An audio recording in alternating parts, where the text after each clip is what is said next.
Bismillahirrahmanirrahim. Sejak zaman dahulu, ulama dan sejarawan telah meneliti topik yang membingungkan dari Ya'juj dan Ma'juj, dan telah ada berbagai spekulasi dan teori mengenai makhluk-makhluk ini. Dari apa yang saya lihat dalam mimpi, banyak mimpi yang berkaitan dengan makhluk-makhluk ini. Dan hari ini, saya akan menggabungkannya dan menyajikannya dalam narasi yang lengkap. Dalam mimpi yang saya saksikan tentang Ya'juj dan Ma'juj, mereka mempunyai dua warna, yaitu hitam dan putih. Mereka terlihat seperti gorila yang sangat besar, dan mereka ditutupi dengan rambut di sekujur tubuh mereka. Saya tidak dapat memperkirakan secara pasti tinggi mereka, karena mereka mempunyai tinggi yang bervariasi. Tetapi saya bisa mengatakan bahwa mereka jauh lebih tinggi dibanding rata-rata manusia. Ini hanyalah sebuah contoh. Ya'juj dan Ma'juj memiliki kekuatan luar biasa dalam stamina dan kecepatan, dan mereka berlari dengan dua kaki mereka. Meskipun ketika mereka ingin melompat, mereka menggunakan kaki dan tangannya. Lihat gambar ini. Ini yang paling mirip sebagai contoh dari apa yang saya lihat. Saya tidak dapat memastikan lokasi pasti dari Ya'juj dan Ma'juj. Hanya Allah yang lebih mengetahuinya. Apakah di Kaukasus, di sekitar Georgia, atau perbatasan pergunungan Kazakhstan dan Uzbekistan, atau mereka berada di Rusia, di suatu tempat di Rusia Utara. Saya memang melihat bahwa gunung itu sangat tinggi dan curam, sangat sulit untuk didaki. Untuk menggambarkannya, ilustrasi yang jelas, saya akan membandingkan dengan Gunung Naga Parbat di Pakistan, dijuluki gunung pembunuh yang terkenal sulit untuk didaki. Ya'juj dan Ma'juj tinggal di aula yang sangat besar di bawah tanah dengan langit-langit yang tinggi. Mereka tidak bisa memanjat ke atas. Aula ini memiliki celah di gunung yang mengarah ke sebuah terowongan besar yang akhirnya mengarah ke tempat tinggal mereka.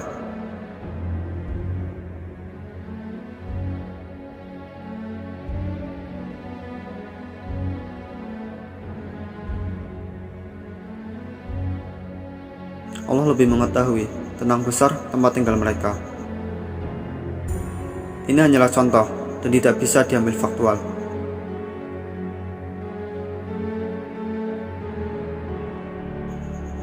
Tempat tinggal Ya'juj dan Ma'juj memiliki lubang di langit-langit, sehingga mereka memiliki akses untuk oksigen dan sinar matahari. Saya belum pernah melihat apa yang mereka makan dan minum, tetapi ada hal yang menarik bagi saya dalam mimpi, yaitu Ya'juj dan Ma'juj memiliki gambar wajah manusia di dinding aula mereka, dan mengajarkan kepada keturunan mereka tentang manusia, dan mengajarkan kepada mereka bahwa karena manusialah akhirnya mereka dipenjara di sini, dan mereka harus membalas dendam karena hal itu. Kebencian ini terus berlanjut secara turun-temurun. Dalam mimpi saya melihat bahwa Ya'juj dan Ma'juj akan menyebabkan kerusakan dan kekacauan ketika mereka keluar dari gua mereka. Mereka akan kembali ke rumah mereka menurut satu periode 4-6 bulan.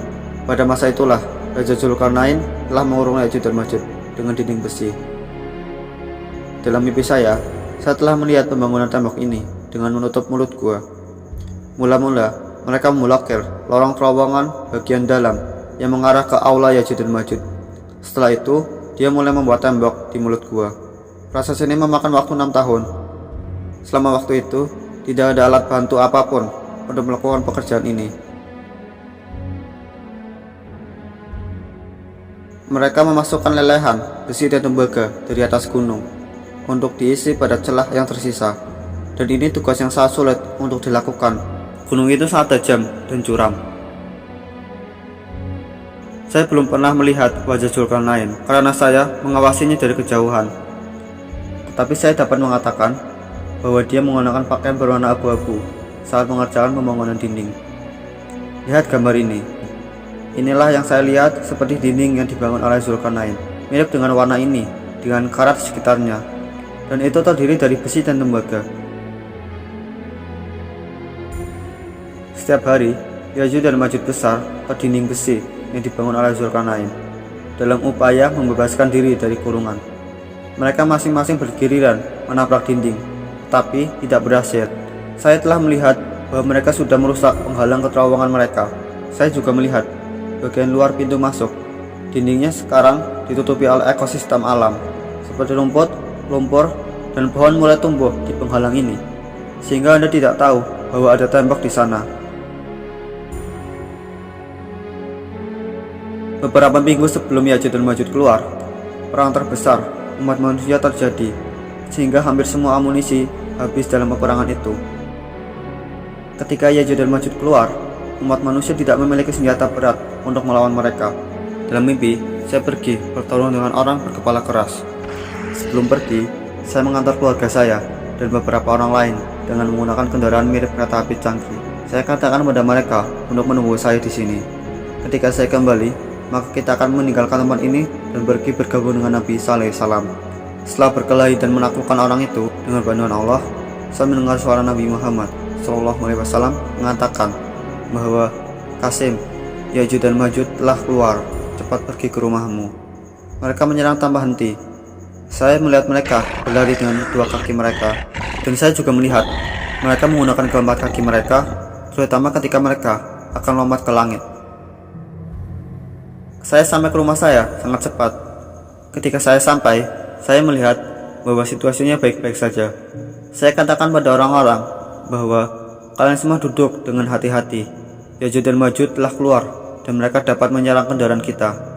Aku menyalakan kereta api dan naik ke atap, supaya jika Ya'juj dan Ma'juj akan menyerang, maka saya bisa membunuh mereka dengan nur Allah.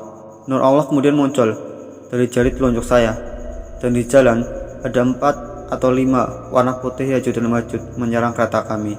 Ketika saya melihat mereka, mereka seperti turun dari langit.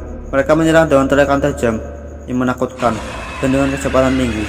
Tetapi ketika saya melempar nur Allah, mereka mati di udara. Dalam salah satu mimpi, saya melihat Ya'juj dan Ma'juj lari cepat. Kemudian mereka membuat lompatan kecil, dan kemudian mereka membuat lompatan besar. Lompatan yang membuat mereka terbang ke udara. Saya tidak yakin tentang seberapa tinggi mereka bisa melompat, tetapi saya bisa memberitahu salah satu mimpi saya. Ketika saya sedang menunggu serangan mereka, saya melihat mereka menyerang dari langit, dan mereka berada di belakang awan tingkat terendah. Wallahu alam, mungkin ini kumulus atau 100. Ketika Ya'juj dan Ma'juj naik ke langit, mereka turun dan menyerang dengan kecepatan yang sangat tinggi, sehingga tidak ada seorang pun yang dapat mempertahankan diri. Cara terbaik untuk membunuh Ya'juj dan Ma'juj yang saya tahu, yaitu ketika mereka berada di udara. Gerakan mereka terbatas, dan di tanah mereka dapat dengan cepat bermanuver dan memiliki kecepatan hebat. Saya belum melihat Ya'juj dan Ma'juj membawa senjata. Mayoritas dari mereka tidak membawa senjata apapun. Wallahu alam. Sementara di atas kereta, aku melihat beberapa orang di kejauhan, dan saya berhenti di sana. Orang-orang yang bersama saya mengatakan pada saya untuk tidak melakukannya, karena itu bisa berbahaya. Tetapi saya bilang, mungkin saya bisa menyelamatkan beberapa orang lagi.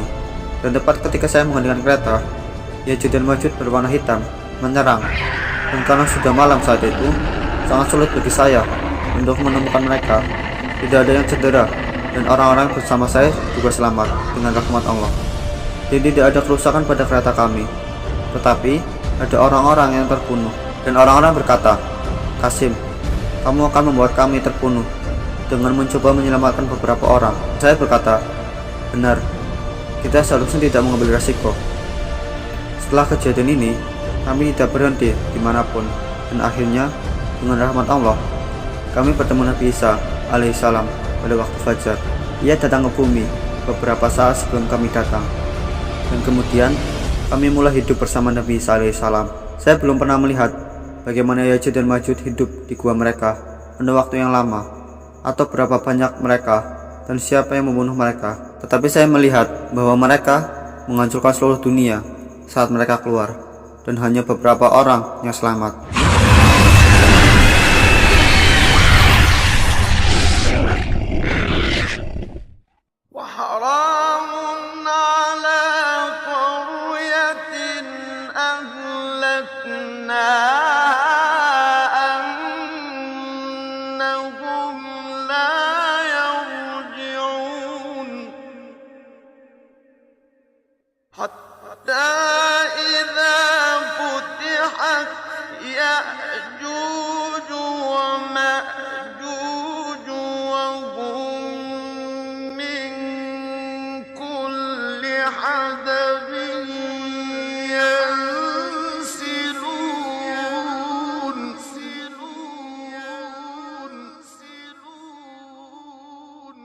واقترب الوعد الحق فإذا هي شاخصة أبصار الذين كفروا